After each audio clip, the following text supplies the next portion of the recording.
Hello guys. तो आज हम सबसे पहले शुरू करते हैं थ्योरीज ऑफ इमोशंस। तो देखिए, साइकोलॉजी में थ्योरीज ऑफ इमोशंस की अगर हम जब बात करते हैं, ठीक है, तो थ्योरीज ऑफ इमोशंस क्या है। तो सबसे पहले हम इमोशंस को समझ लेते हैं। इमोशंस होते हैं हमारे अंदर के जो भाव होते हैं, बिहेवियर होते हैं, उसको हम इमोशंस कहा जाता है। तो देखिए, थ्योरीज का मतलब क्या होता है कि बहुत सारे ऐसे लोग हैं जिन्होंने अपनी थ्योरीज दी हैं। बहुत सारे जो है वो आ, जिसको बोल सकते हैं कि एक और काइंड ऑफ एक इसके इसके साइंटिस्ट रह चुके हैं, इसके थ्योरिस्ट रह चुके हैं, जो थ्योरीज को जिन्होंने रिप्रेजेंट करी है। तो सबसे पहले जो है ये कहा जाता है कि थ्योरीज ऑफ इमोशन का मतलब होता है attempt to explain what the emotions are, how they are arises and how they influence the human behaviour. Here are the overview। अब देखिए, सबसे पहली की थ्योरी क्या बोलते हैं, James Lang theory. James Lang theory बोलते हैं कि 1884 से लेकर 1887 के बीच में उसने ये थ्योरी दी थी। देखो, we feel the because we react.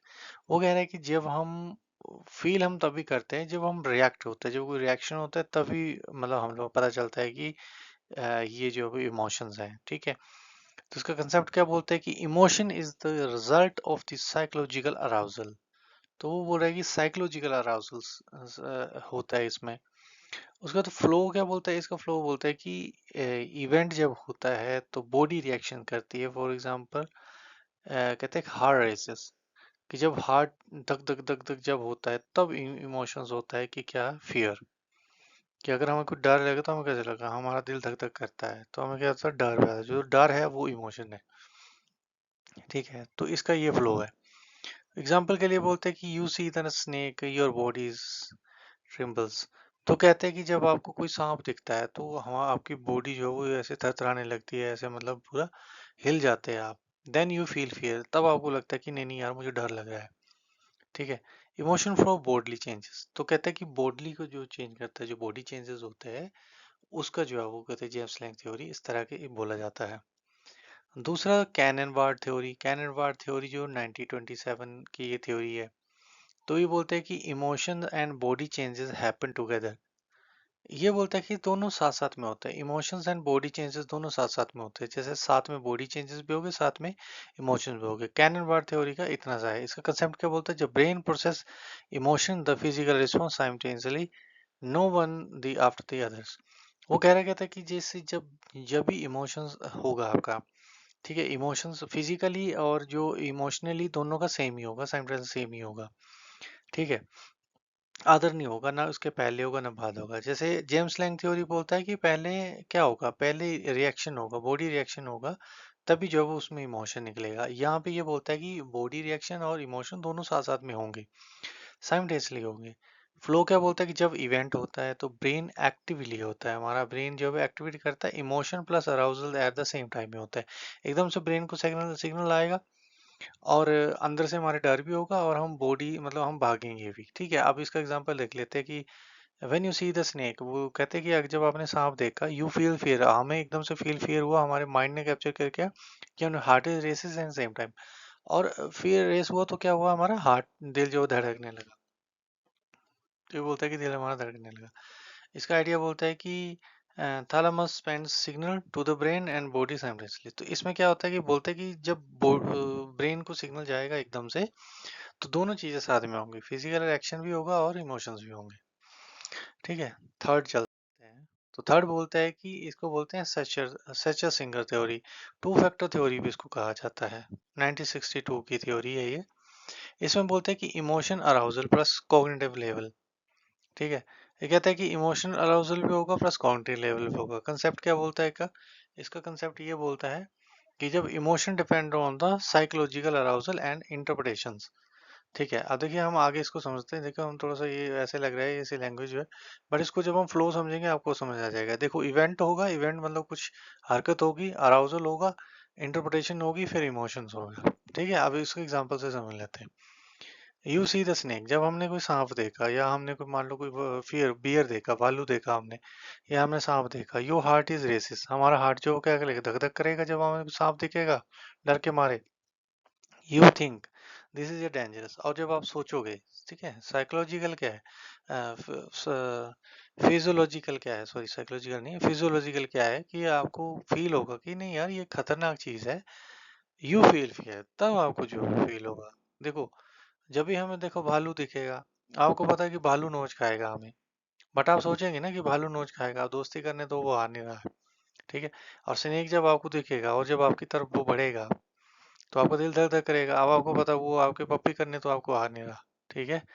तो कहने का मतलब मेरा ये है, सॉरी मैं वर्ड का यूज कर रहा हूँ, बट कहने का मतलब ये है कि जब वो आएगा आपकी तरफ, स्नेक या भालू कोई भी अगर आपकी तरफ आएगा तो जाहिर सी बात है वो गले लगाने तो आ नहीं रहा, आप सोचोगे यार ये पक्का मुझे खाएगा, ठीक है। उसके बाद यू फील फियर, तब आपको जो वो फील फियर होगा, ठीक है। तो इसका आइडिया बोलते हैं कि emotion are not just the physical, they need context. मतलब आपको सोचना भी पड़ेगा कि फिजिकल चीजें भी हैं, लेकिन आप पहले सोचोगे उसको कि इससे मुझे क्या चीज होगी, क्या खतरा है, ठीक है। उसके बाद आपके अंदर इमोशंस पैदा होंगे, आप चाहे भागोगे, चाहे पेड़ पे चढ़ोगे, चाहे कुछ भी करोगे, ठीक है। फोर्थ थ्योरी बोलते हैं कि लेजर्स, लेजर्स कॉग्निटिव, इसको लेजर थ्योरी बोलते हैं, इसको लेजर्स थ्योरी बोलते हैं, इसको बोलते हैं कॉग्निटिव अप्राइजल थ्योरी भी बोलते हैं इसको, 1966 से 1991 के बीच में। तो बोलते हैं कि हाउ वी थिंक डिटरमाइंस, ठीक है, how we think determines how we feel, ठीक है। तो ये चीज बोला जाता है कि how think determine how we feel. तो कंसेप्ट इसका क्या बोलता है, देखो समझते हैं आगे। कंसेप्ट बोलता है कि emotion arises from the how we appraise, evaluate, how we evaluate, okay, evaluate and a situation, ठीक है। चलिए थोड़ा सा और करते हैं, प्राइमरी अप्रेजल्स क्या है इसके, दिस इज अ थ्रेट और चैलेंजेस, ठीक है। उसके बाद देखते हैं कि सेकंड अप्रेजल क्या है, can I can I cope, and set इसके example, you think as a snake in the grass, you may feel the curiousness not the scare, okay. अब देखिए इसका एग्जांपल सिंपल है, लेजर थ्योरी क्या बोलती है, लेजर थ्योरी बोलती है emotion arises from the how we appraise and evaluate a situation। ये वही सेम चीज बोलते हैं कि पहले हमें सांप दिखा, लेकिन हमने उसकी सिचुएशन को पहचाना पहले, तो किसी वो आ रहा है कि जा रहा है, ठीक है। अगर वो जा रहा है तो हम क्या करेंगे, बोलते हैं कि यू फील द क्यूरियस, तो हम देखेंगे कि कहाँ जा रहा है, क्या कर रहा है, ठीक है। तो कहने का मतलब है कि पहले हम उसको एवेल्युएट करेंगे कि ये करना क्या चाहता है, ठीक है। मान लो आगे से शेर आ रहा है, तो शेर, अब मोस्टली किसी ने, मतलब 80% लोग ऐसे हैं दुनिया में जिसने शेर जो को अपनी आंखों के सामने नहीं देखा है, देखा है तो बहुत दूर से देखा है, ठीक है। अगर आपको कोई ऐसा कोई चीज मिल रही है, मान लो शेर आपको दिख रहा है सामने, ठीक है, अगर आपको उसको मौका मिल रहा है सामने से देखने का, ठीक है, तो आप क्या करोगे, पहले तो उसको देखोगे कि क्या वो, दूर से देखोगे ना, पहले तो वो दूर है ना, जब वो आपकी तरफ पड़ रहा है देन अदर थ्योरीज होगी, लेकिन ये थ्योरी ये बोलती है कि emotion arises from how we appraise evaluate a situation, ठीक है। तो इमोशन तब पैदा होगा जब पहले आप इवेल्युएट करोगे ना, अगर आपने ये सोच लिया कि वो मेरी तरफ बढ़ रहा है, भाग रहा है, तो फिर वो होगा। लेकिन आपने ये सोचा कि वो कहीं और ही तरफ जा रहा है, वो कहीं और जा रहा है, या वो कहीं बंधा हुआ है, तो आप क्या करोगे, वो बोलता है कि प्राइमरी अप्रेजल क्या है इसका, दिस इज अ थ्रेट और चैलेंज। आप इसमें थ्रेट और चैलेंज जो इसका एसेंशियल एलिमेंट है, कि ये हमारे मेरे लिए थ्रेट है, मुझे खाने को आ रहा है, मारने को आ रहा है, कि मेरे लिए कुछ चैलेंज दे रहा है, या फिर एनी हाउ कुछ भी हो सकता है, ठीक है। तो ये है, इसमें स्नेक का एग्जांपल लिया है बिहाइंड द ग्रास, कि आप बोलते हो कि वो घास के नीचे है, यू में फील क्यूरियस, तो आपको लगता है कि नहीं यार ये घास के नीचे है, कहीं छुप के बैठा है, तो आप इसको देखोगे, वॉच करोगे, एकदम से नहीं डरोगे आप, ठीक है। जब वो आपकी तरफ अटैक करेगा, ठीक है, तब जो वो आपके अंदर जो वो फील डर और इस चीज पैदा हो गई, ठीक है। तो ये चीज है, उसके बाद नेक्स्ट चलते हैं,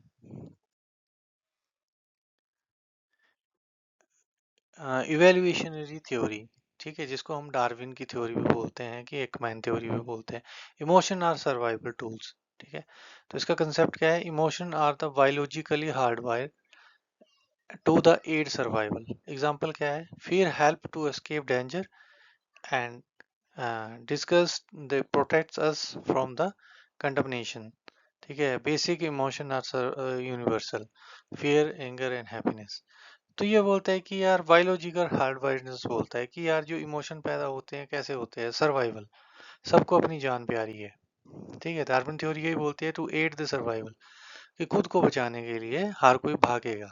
ठीक है, fear help to escape the danger, कि डर जो है ना हमें जो है वो खतरे से बचाने के लिए भी है, हमें खतरे से बचाता है।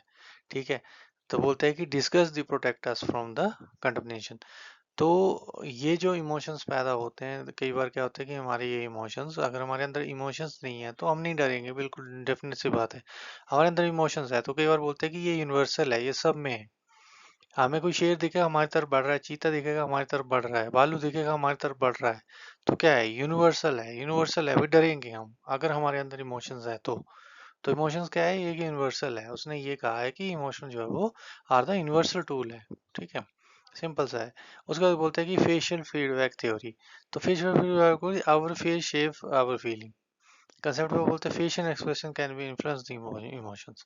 Example, smiley can the usually make this one happier, the body language effective the feeling. Okay, ये बोलता है फेशियल फीडबैक थ्योरी है, इसका कोई वो नहीं है, सिंपल सा है। इसमें बोलते हैं कि आपके फेस के एक्सप्रेशन, अगर हमें डर लग रहा है तो हमारी आंखें बाहर आ जाएंगी, हमारे कहते हैं ना कि बाल बाल खड़ा हो गया हमारा, है ना, तो वो चीज़ हो जाएंगी हमारे, यू नो डर पैदा होता है, रोम रोम हमारा, है ना। तो ये इस तरह का होगा, हमें डर होगा, कई बार ओट सूख जाएंगे, है ना। तो ये क्या है, अच्छा, कोई हमें खुशी हो रही है, ठीक है, तो क्या है, हमें फील करते हैं कि हाँ भाई हमें खुशी हो रही है, मतलब हमारी बॉडी लैंग्वेज से ये अंदर फील होता है कि हाँ अब जो है हैप्पीनेस आ रही है हमारे अंदर। तो मान लो हम स्माइल कर रहे हैं तो सामने वाला ये समझता है कि हैप्पी फील कर रहा है, ये इमोशंस है उसके। तो ये इसको के जो है वो इसका जो है वो एग्जाम्पल। चलिए, इसका कंपैरिजन टेबल है। जब हम जेम्स लैंग थ्योरी बोलते हैं कि बॉडी प्लस उसके बाद इमोशन, उसके बाद साइकोलॉजिकल अराउजल, फिजियोलॉजिकल अराउजल, और उसके बाद कैनरबार्ट बोलते हैं कि बॉडी होगी, इमोशन होगा, साइमल्टेनियस रिस्पॉन्स आएगा। सच सिंगर थ्योरी बोलते हैं कि body plus level, arousal plus interpretation, दोनों सेम चीज होंगी। ठीक है, उसके बाद बॉडी प्लस लेवल ये होगा, ठीक है, अराउजल एंड इंटरप्रिटेशन होगी। लेजर थ्योरी बोलता है कि through plus emotions, cognitive arousal. और इवोल्यूशनरी थ्योरी बोलता है कि इन इंसेक्ट्स और सर्वाइवल। और फेशियल फीडबैक बोलता है कि एक्सप्रेशन, उसके बाद इमोशंस होगा and then the muscular feedback होगा। तो ये तो था, देखो, थ्योरी ऑफ इमोशंस का कंपैरिजन टेबल। इसी के साथ जो हमारी वीडियो ख़त्म होती है। अब नेक्स्ट जो है वो हम नेक्स्ट वीडियो में मिलते हैं। Thank you so much.